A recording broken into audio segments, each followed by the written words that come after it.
Well,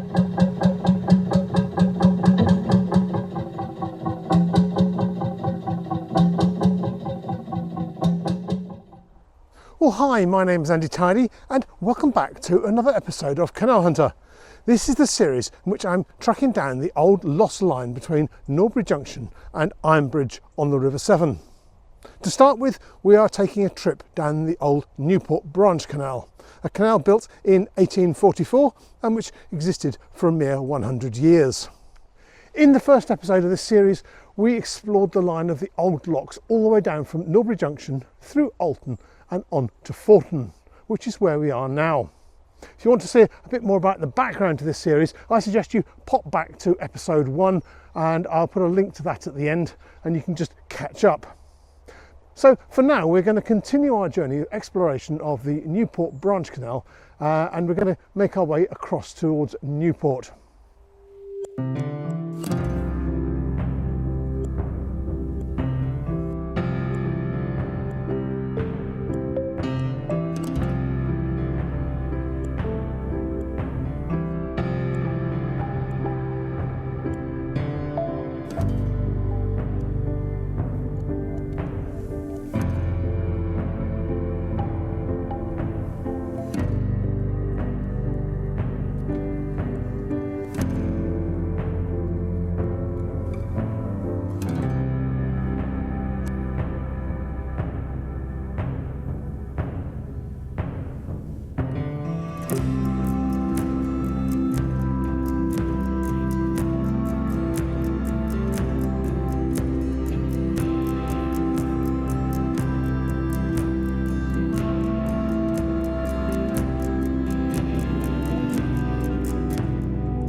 For those of you who missed the last episode and are not inclined to go back, we're joining into the Shropshire Canals, not the Shropshire Union, the Shropshire Canals. This was an unusual set of tugboat canals.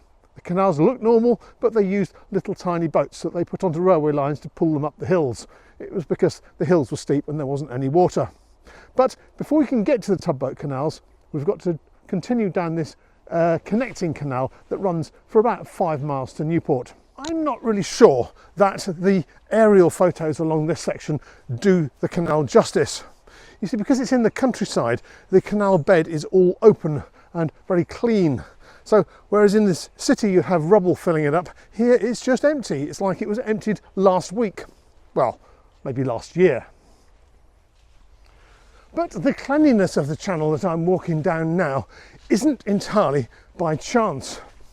You see, there is an active plan to restore this waterway all the way through to Newport and then beyond to Wappensall. I suppose in the long term they'd like to get to Shrewsbury as well, but that is about 30 miles away, so we're talking a lot of years and a lot of millions of pounds. But for now, there is active work going along at hotspots on this route, and one of them is here at Forton, and in particular the Forton Skew Bridge. But before we get to the Skew Bridge, there's another really good structure that I just can't pass over. Well, actually I did. On my way out, I walked right over it, didn't even notice it was there. But the structure in question is the aqueduct over the River Mease. If I've said that completely and utterly wrongly, all you locals, I apologise abjectly. I don't know how to say it. Anyway, it's the river that flows from the Aqualate Mere, and all that water has to go somewhere.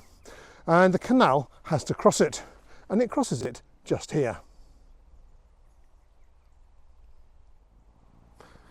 The heavy stone aqueduct over the River Mease is really quite spectacular. It's not easy to see from above, but well worth a trip round the corner.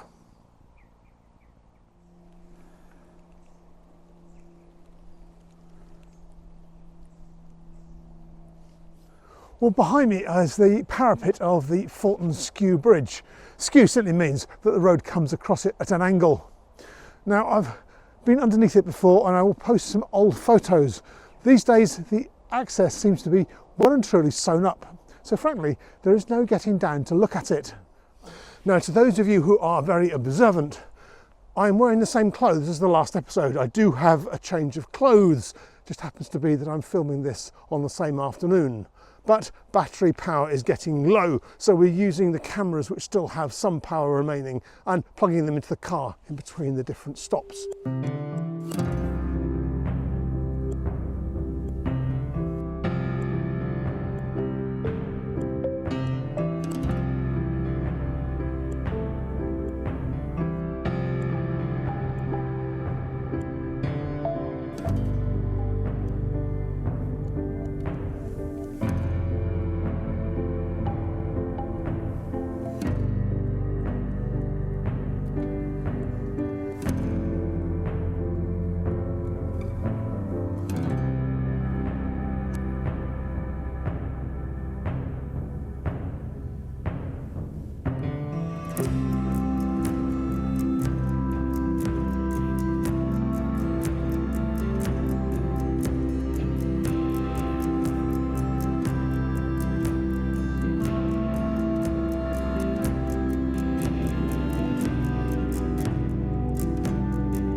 And then as we pass across the Newtown bypass, we pass from the realms of abandoned canals with just the occasional humpback bridge over a bit of a damp ditch into a genuine living canal with water. The stretch through Newport was semi-restored many years ago, and it includes no less than 5 locks, all the way down from Meartown Lock through to Polly's Lock at the far side. The locks are inoperable, but nonetheless they do make a very decorative feature in an area of parkland.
Well, Newport Lock stands midway along this watered stretch.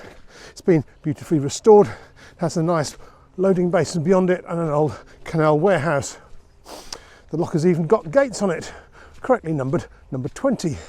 But there are 2 more locks to look at on this watered section, so we'll go and have a look at them next.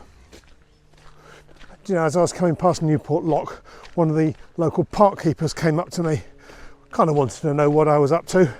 I explained I was making a history video about the canals that connected Norbury all the way through to Ironbridge. He said, well, when are they going to reopen this one? We'd love to see boats here. It would be fabulous. Well, one day, someday, maybe not. It's tens of millions of pounds in the future. But I have to say, Newport would make one fantastic destination right up there alongside Droitwich, in my opinion. So here we have Ticket House Lock and the toll collector's office next to us, looking rather splendid, if I may say so.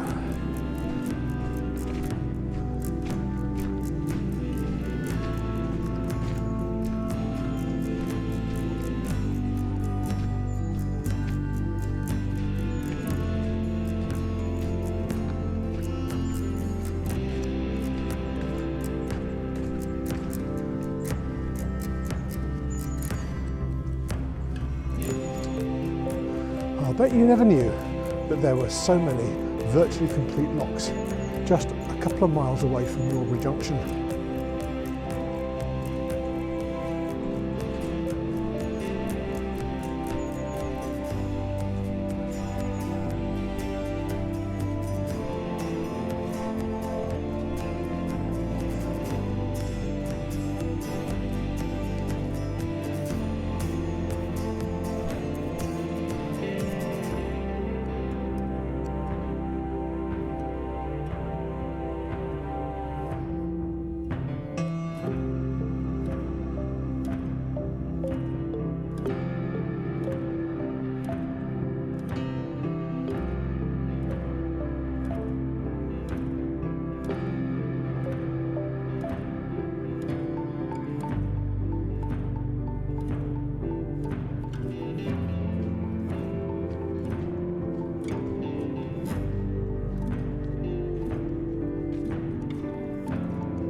Well, here we have Polly's Lock, the last of the 5 locks on the partially restored section, which comes all the way through from the Newport bypass, through the town and out to here.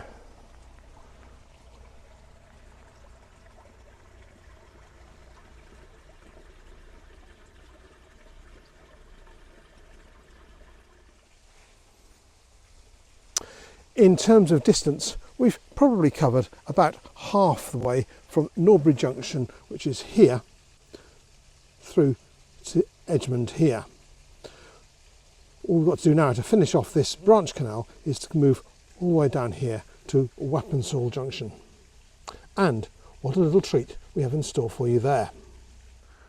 Well, we have reached the end of the watered section of the Newport Branch Canal. We've reached the end of the daylight, and possibly most crucially, we have pretty much come to the end of the battery of all of my cameras. So we're going to have to call it a day there. From here, we've probably gone half the way from Norbury through to Wappensall, but as you'll see as I turn the camera around, from here on the canal just becomes open fields. Very challenging to follow, but we'll do our best and we'll have a look all the way out to Wappensall before we can finally turn in to those elusive little tugboat canals. Well, I hope you've enjoyed this episode of Canal Hunter as we've gone out to explore what is effectively the middle section of the Newport Branch Canal. But for now, thank you for watching, cheerio and happy hunting.